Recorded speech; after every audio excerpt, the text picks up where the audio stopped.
యాక్చువల్గా ఇక్కడి నుంచే మొదలయ్యావు. అవును. సో ఈరోజు ఆ స్థాయికి అనేది వెళ్ళావు. మళ్ళీ ఇక్కడ ఇంటర్వ్యూ ఇవ్వడానికి కూడా వచ్చావు. సో నిజంగా ఒక హ్యాపీగా ఒక హార్ట్ వార్మింగ్గా కూడా ఉంటుంది కదా. It's a proud moment.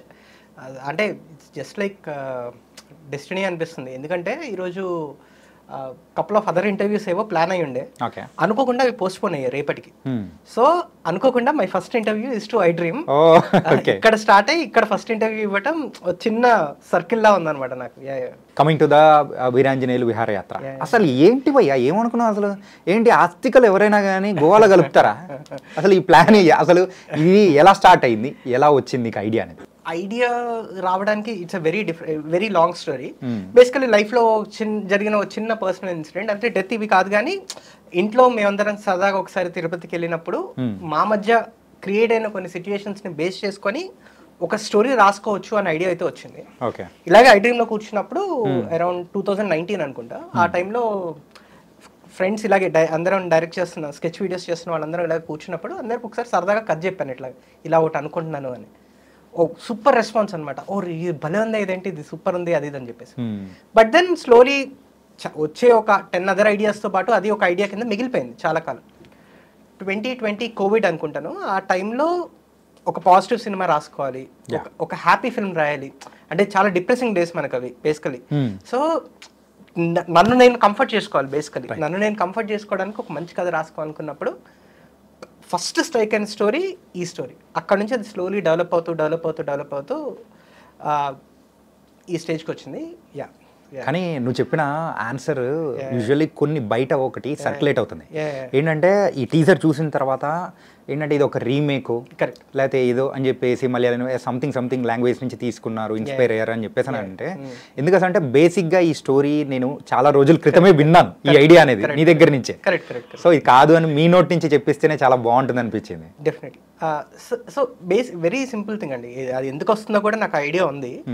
ఎందుకంటే ఇప్పుడు ఫ్రెండ్ ట్రావెల్ ఫిల్మ్స్ ఉన్నాయి, like we have Dil Chahta Hai ఉంది, ఈ నగరానికి ఏమైంది, ఇంకా కపుల్ ఆఫ్ చాలా అదర్ ఫిల్మ్స్ ఉన్నాయి.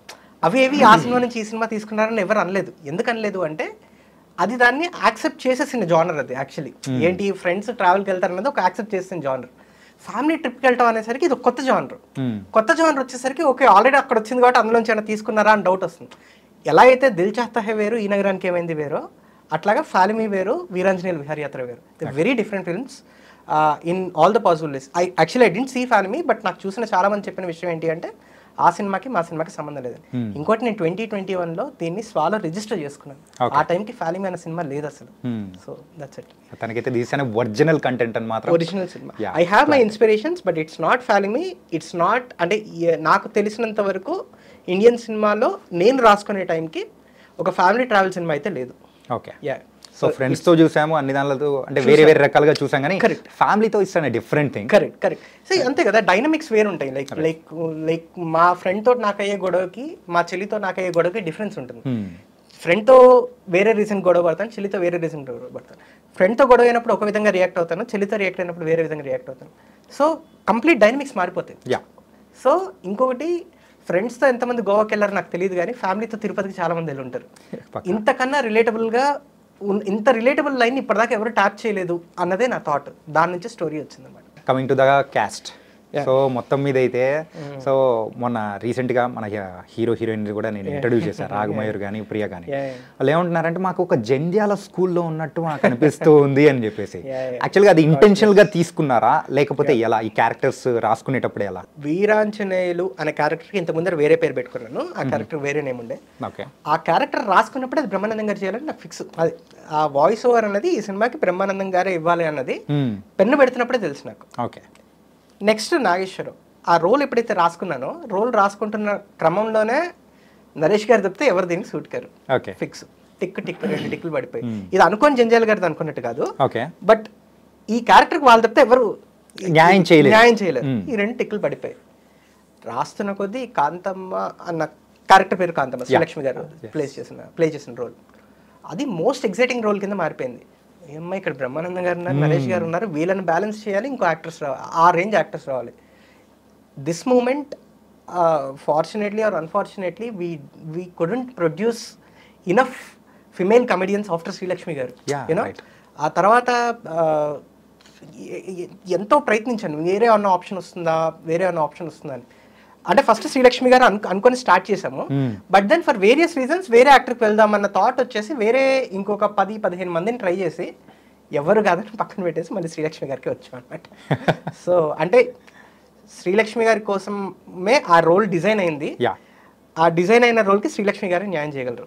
సో ఆ విధంగా ఈ రెండు కాంప్లిమెంట్ చేసుకుంటాం. శ్రీలక్ష్మి గారు సినిమా అంతా అయిపోయాక లాస్ట్ డే నాతో ఒక మాట అన్నారు, 1980s నుంచి చాలా సినిమాల్లో క్యారెక్టర్స్ చేశాను, బట్ ఇందులో ఉన్న ప్రామినెన్స్ నాకు వాటిలో కూడా లేదు అని చెప్పేసి అన్నారు ఆవిడ. సో ఐ ఫెల్ట్ చాలా ఓవర్వెల్మింగ్ అనిపించింది అనమాట నాకు. సో అంటే నిజంగా ఇట్ వాస్ ఫ్యాంటాస్టిక్. ఏంటంటే ఒక సీనియర్ యాక్ట్రెస్ సో ఇలాంటి కాంప్లిమెంట్ ఇవ్వడం వెరీ రేర్. అది కూడా నీకు ఫస్ట్ మూవీకే ఇలాంటి దక్కిందంటే నిజంగా యు ఆర్ బ్లెస్డ్. అండ్ ఇంకోటి ఏంటంటే ఆవిడ అంటే ఇంకొకరి ఆప్షన్కి వెళ్ళడానికి గల రీజన్ ఎందుకు అనిపించింది అంటే రీసెంట్ టైమ్స్లో ఆవిడ యాక్ట్ చేయట్లేదు అలా అని అట్లేమన్నా? అలా కాదు, అది అసలు అది ఏ రోజు నా మైండ్లో కూడా లేదు. Okay, for various reasons. అంటే చిన్న ఫ్రెష్ లుక్ ఏమైనా ట్రై చేయాలా అన్న థాట్ తోటి వచ్చింది తప్పిస్తే వేరే ఏ కారణం కాదు. But Srilakshmi garu was very kind. She accepted the role and she played it brilliantly. And చాలామంది అయితే టీజర్ చూసిన వెంటనే ఏమనుకుంటారంటే లక్ష్మి గారు ఉన్నారు, నరేష్ గారు ఉన్నారు, బ్రహ్మానందం గారి వాయిస్ ఉంది, ఇట్ వాస్ వండర్ఫుల్. ఇది ఈ లైన్ వరకు బాగుంది. Coming to the next step ఏంటంటే ప్రియా అండ్ అలాగే రాగమయూర్. సో వాళ్ళిద్దరిని నేనైతే వాళ్ళు ఇంటర్వ్యూ చేసేంత వరకు కూడా నాకు తెలియదు వాళ్ళిద్దరు హీరోయిన్స్ కాకపోతే బ్రదర్ అండ్ సిస్టర్స్ అని అక్కడ తెలిసింది. ఈ పాయింట్ ఏంటి పోయి అసలు అర్థం కాలేదు. అంటే ఒక ఫ్యామిలీ అంటే బ్రదర్ సిస్టర్ ఉంటారు. సో బేసికల్లీ ఏంటి అంటే మనం అందులో పెద్ద ఈ డిస్కషన్ వస్తుందని నాకు తెలుసు, మీ దగ్గరనే కాదు ఇన్ జనరల్ వస్తుందని. ఎందుకంటే మనం చాలా ట్యూన్ అయిపోయి ఉన్నాం.